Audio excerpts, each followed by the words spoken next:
अवधूत चिंतन श्री गुरुदेव दत्त श्री स्वामी समर्थ.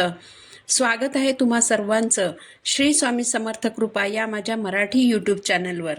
तुमचा आजचा दिवस सुखाचा आणि आनंदाचा जावो हीच स्वामींचरणी प्रार्थना करते. येत्या 26 एप्रिल रोजी स्वामी समर्थ महाराजांची पुण्यतिथी आहे. त्यानिमित्ताने 20 एप्रिल ते 26 एप्रिल या सप्ताहात आपल्याला गुरुचरित्राचं पारायण करायचं आहे. आयुष्यात एकदा तरी गुरुचरित्र ग्रंथाचं पारायण करावं असं म्हटलं जातं. खूप अलौकिक आणि परमपावन असा हा ग्रंथ आहे. गुरुचरित्र हा 5वा वेद मानला जातो. ज्या घरामध्ये गुरुचरित्र ग्रंथाचं संकल्पयुक्त पारायण केलं जातं त्या घरामध्ये कधीही कोणतीही बाधा शिरत नाही, कोणतीही समस्या उद्भवत नाही. कारण श्री गुरुचरित्र पारायण हे जागरूक आणि त्वरित फळ देणारं असतं. तर गुरुचरित्र ग्रंथाचं पारायण करताना आपल्याला कोणते नियम पाळायचे असतात जेणेकरून आपल्याला संपूर्ण फलप्राप्ती मिळेल, याच माहितीबाबतचा आजचा आपला व्हिडिओ आहे. व्हिडिओ शेवटपर्यंत पहा. चॅनलवर नवीन असाल तर चॅनलला सबस्क्राईब करा. 20 एप्रिल 2025 ते 26 एप्रिल 2025 या सप्ताहामध्ये आपल्याला गुरुचरित्र ग्रंथाचं पारायण करायचं आहे. 20 एप्रिलपासून पारायणाला सुरुवात होईल. सगळ्यात पहिलं म्हणजे गुरुचरित्राचं पारायण कोण करू शकतं, तर कोणीही स्त्री पुरुष मुलं मुली कोणतीही वयस्कर व्यक्ती गुरुचरित्राचं पारायण करू शकतात. अट एवढीच आहे की महिलांनी गुरुचरित्राचा जो मूळ ग्रंथ आहे त्याचं पठण करायचं नाही, तर दिंडोरी प्रणीत गुरुचरित्राचा जो ग्रंथ आहे त्या ग्रंथाचं महिलांनी पठण करायचं आहे. दिंडोरी प्रणीत जो ग्रंथ आहे तो तुम्हाला तुमच्या जवळच्या स्वामींच्या केंद्रात अथवा मठामध्ये सहज मिळून जाईल. बघा, 20 तारीखपासून स्वामींच्या मठांमध्ये केंद्रांमध्ये गुरुचरित्राच्या सामूहिक पारायणाला सुरुवात होईल. हे जे सामूहिकरित्या पारायण केलं जातं ना, त्या पारायणाला अतिशय महत्त्व आहे. कारण जेव्हा आपण आपल्या घरामध्ये पारायण करतो तेव्हा आपलं स्वतःचं फक्त एकच पारायण होत असतं. पण केंद्रांमध्ये मठांमध्ये जिथे सामूहिकरित्या पारायण होतं तिथे जाऊन जर तुम्ही पारायण केलं तर जेवढे लोक तिथे पारायणाला बसलेले असतात, म्हणजे समजा तिथे जर 100 लोक पारायण करत असतील किंवा 150 लोक पारायण करत असतील तर तेवढी तुमची पारायणं झाली असं मानलं जातं. म्हणून जवळपास जर केंद्र किंवा मठ असेल तर जरूर सामूहिक पारायणात सहभागी व्हा.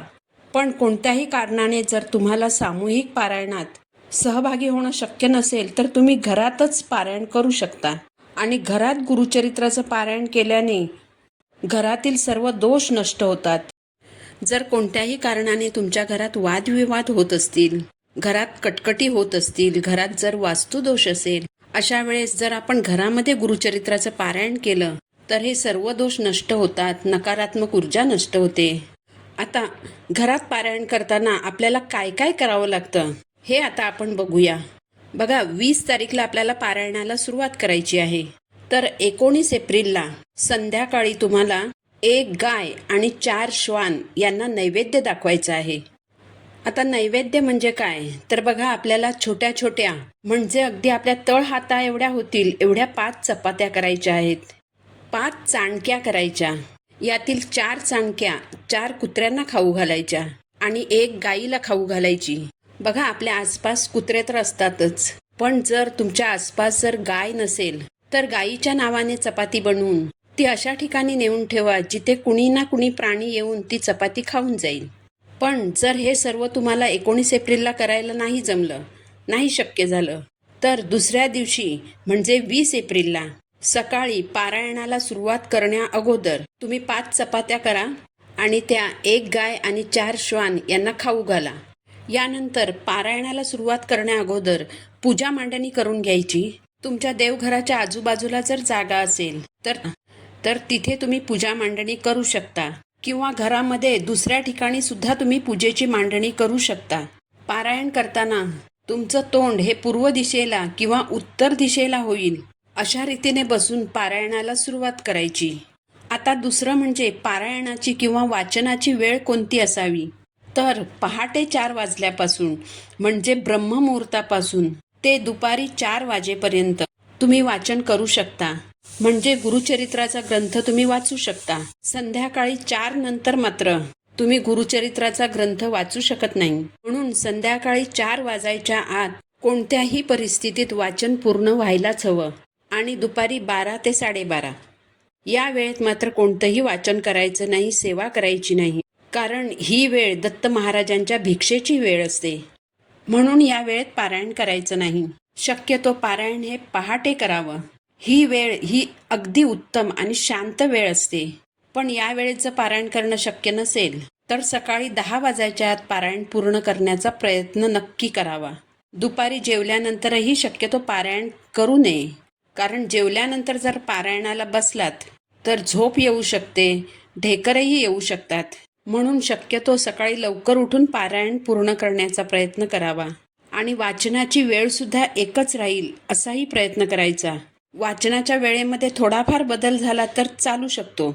समजा पहिल्या दिवशी जर तुम्ही सकाळी 6 वाजता पारायण केलं आणि दुसऱ्या दिवशी तुम्हाला काही कारणाने समजा उशीर झालाच तर सकाळी 7 किंवा 8 वाजेपर्यंत तरी पारायणाला सुरुवात करा. असं करू नका की आज सकाळी पारायण केलं मग दुसऱ्या दिवशी दुपारी पारायण केलं, असं करू नका. बघा, आपण दत्त महाराजांची सेवा करणार आहोत तर थोडेसे नियमांना बांधील राहून सेवा करूया, जेणेकरून केलेल्या सेवेचं पूर्ण फळ आपल्याला मिळेल. पारायणाला बसताना स्वच्छ कपडे परिधान करा. चुकूनही काळ्या रंगाचे कपडे परिधान करून पारायणाला बसू नका.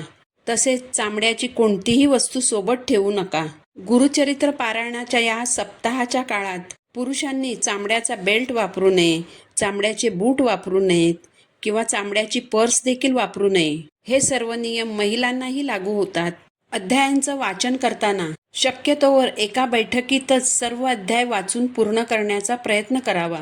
म्हणजेच एका दिवशी जेवढे अध्याय वाचायचे असतात तेवढे सर्व अध्याय एकाच बैठकीत वाचून पूर्ण होतील अशा प्रकारे वाचन करावं. पण जर घरात लहान बाळ असेल, घरामध्ये जर कोणी वृद्ध व्यक्ती असेल किंवा आजारी व्यक्ती असेल आणि त्यांना जर तुमच्या मदतीची गरज लागणार असेल तर अशा वेळेस उठायचं. मात्र जो अध्याय तुम्ही वाचत असाल तो अध्याय वाचून पूर्ण करून मग उठायचं. यानंतर पुन्हा पारायणाला बसताना गोमूत्र शिंपडायचं आणि पारायणाला सुरुवात करायची. आता ज्या महिलांची मासिक अडचण येणार असेल त्यांनी पारायणाला सुरुवातच करू नका. कारण गुरुचरित्र ग्रंथाचं पारायण एकदा का सुरू केलं की मग ते अर्धवट सोडता येत नाही. ते कुणाकडून तरी पूर्ण करून घ्यावंच लागतं. अशा वेळी जर पारायण पूर्ण करण्यासाठी एखादी व्यक्ती जर आपल्याला नाहीच उपलब्ध झाली तर गोष्टी खूप अवघड होऊन जातात. म्हणून मासिक अडचणीचा विचार करून मगच पारायणाचा विचार करा. याचबरोबर समजा जर तुमच्या घराण्यामध्ये कोणी प्रेग्नंट असेल आणि डिलिव्हरीची तारीख ही पारायणाच्या दरम्यान जर असेल तरी देखील शक्यतो पारायणाला सुरुवात करू नका. कारण अशा वेळीसुद्धा बाहेरची व्यक्ती बोलून पारायण पूर्ण करून घ्यावं लागतं. ज्यांना गुडघ्यांचा त्रास असेल किंवा कमरेचा त्रास असेल, म्हणजे ज्यांना खाली बसून पारायण करणं शक्य नसेल, त्यांनी खुर्चीवर बसून पारायण केलं तरी चालेल. खुर्चीवर बसून समोर टेबल ठेवावं आणि त्यावर ग्रंथ ठेवावा. मात्र 7 दिवस टेबल आणि त्यावर ठेवलेला ग्रंथ हलवू नये. रात्री झोपण्याच्या वेळीसुद्धा आपल्याला काही नियम पाळायचे आहेत. सप्ताहाच्या या काळात गादीवर न झोपता चटईवर सतरंजा अंथरून झोपायचे आहे. तुम्ही चटईवर कितीही सतरंजा टाकू शकता आणि त्यावर झोपू शकता. रात्री झोपताना एक वेळ विष्णू सहस्रनामाचं पठण करायचं आणि त्यानंतरच झोपायचं. बघा, जेव्हा आपण गुरुचरित्र ग्रंथाचं वाचन करत असतो तेव्हा कधी कधी काही शब्द हे आपल्याकडून नीट उच्चारले जात नाहीत. शिवाय दिवसभरात आपल्याकडून काही ना काही छोट्या मोठ्या चुका या घडतातच. तर या सर्व चुकांची क्षमा म्हणून आपल्याला हे स्तोत्र पठण करायचं असतं. झोपताना सुरुवातीला आपण डाव्या कुशीवर झोपायचं, जेणेकरून जर स्वामी महाराज दत्त महाराज आपल्याला काही संकेत देऊ इच्छित असतील तर ते संकेत आपल्यापर्यंत पोहोचावेत यासाठी आपल्याला डाव्या कुशीवरच झोपायचं आहे. यानंतर जेवणाबाबतही आपल्याला काही नियमांचं पालन करायचं आहे. तर जेवणाबाबतचे जे नियम आहेत त्याचा व्हिडिओ आपल्या चॅनलवर अपलोड झालेला आहे, तो तुम्ही बघू शकता. पण इथे मी तुम्हाला थोडक्यात सांगते. तर या सप्ताहाच्या काळात आपल्याला सात्विक भोजन घ्यायचं आहे. सप्ताहाच्या या काळात आपल्याला एकच धान्य खायचं आहे. म्हणजे ज्वारीची भाकरी जर खाल्ली तर 7 दिवस ज्वारीची भाकरीच खायची. आणि जर गव्हाची चपाती खायची असेल तर 7ही दिवस गव्हाची चपाती खायची. खूप साऱ्या भाज्या अशा आहेत ज्या तुम्ही पारायणादरम्यान खाऊ शकता. फळभाज्यांमध्ये भोपळा, बटाटा, डांगर, टोमॅटो, ढोबळी मिरची, वाल, रताळी, दोडकं, भेंडी, गिलकं, घेवडा, सुरण, फ्लॉवर, पत्ताकोबी या सर्व भाज्या तुम्ही खाऊ शकता. सर्व पालेभाज्या देखील तुम्ही खाऊ शकता. पण मेथी आणि शेपूची भाजी खाल्ल्याने बऱ्याच जणांना ॲसिडिटी होते, म्हणून या भाज्या खाणं टाळायचं आहे. सर्व फळं तुम्ही खाऊ शकता. दूध, दही, ताक, चहा, कॉफी तुम्ही घेऊ शकता. सप्ताहाच्या काळात द्विदल धान्य खायची नाहीत, म्हणजेच डाळी, कडधान्य खायची नाहीत, भात खायचा नाही, बाहेरचे कोणतेच पदार्थ खायचे नाहीत. याचबरोबर सप्ताहाच्या या काळात परान्न घ्यायचं नाही.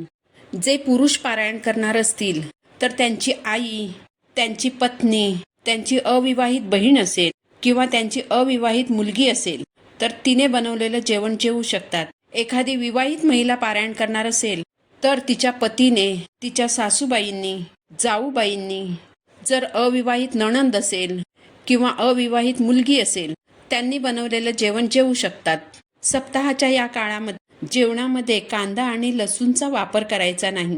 सगळ्यात महत्त्वाचा नियम म्हणजे मांसाहार पूर्णपणे बंद करायचा आहे. घरातील कोणत्याही सदस्यांनी मांसाहार करायचा नाही. घरामध्ये तर नाहीच नाही, पण घराच्या बाहेर जाऊनही कुणीही मांसाहार करायचा नाही. ब्रह्मचर्याचं पालन करायचं आहे. पारायण काळात कुणाशीही अपशब्द बोलू नका, कुणाबद्दल वाईट बोलू नका, कुणाशी भांडणतंटा करू नका आणि नियमांना अजिबात घाबरू नका. बघा, तुमच्या मनात पारायण करायची इच्छा आली म्हणजेच महाराजांची तुमच्यावर कृपा झालेली आहे. कारण जी व्यक्ती गुरुचरित्राचं पारायण करते ती व्यक्ती अतिशय भाग्यवान ठरते. गुरुचरित्र ग्रंथातील एक एक ओवी तुम्हाला महाराजांच्या जवळ घेऊन जाते. मग तुम्हाला कशाचंच भय वाटत नाही. आपल्याला माहीत असतं की जे काही आहे ते महाराज करतील, जे काही आहे ते महाराज बघतील, महाराज सांभाळतील. यामुळे नियमांना घाबरू नका. तुम्ही जर तुमची कर्म करत असताना तुमचा संसार, ऑफिस, मुलंबाळं सांभाळून देखील जर तुम्ही महाराजांची भक्ती करत असाल तर त्या भक्तीने महाराज प्रसन्न होतात. त्यामुळे नियमांचा बाऊ करून पारायण करण्याची जी एवढी मोठी संधी आलेली आहे ती गमावू नका. गुरुचरित्राचं एक सप्ताहाचं पारायण करा. बघा, आयुष्याचं सोनं होईल. तुम्ही स्वतः करून बघा आणि अनुभव घेऊन बघा. झालेली सेवा मी महाराजांच्या चरणी अर्पण करते. पुन्हा भेटू नवीन व्हिडिओसोबत. श्री स्वामी समर्थ.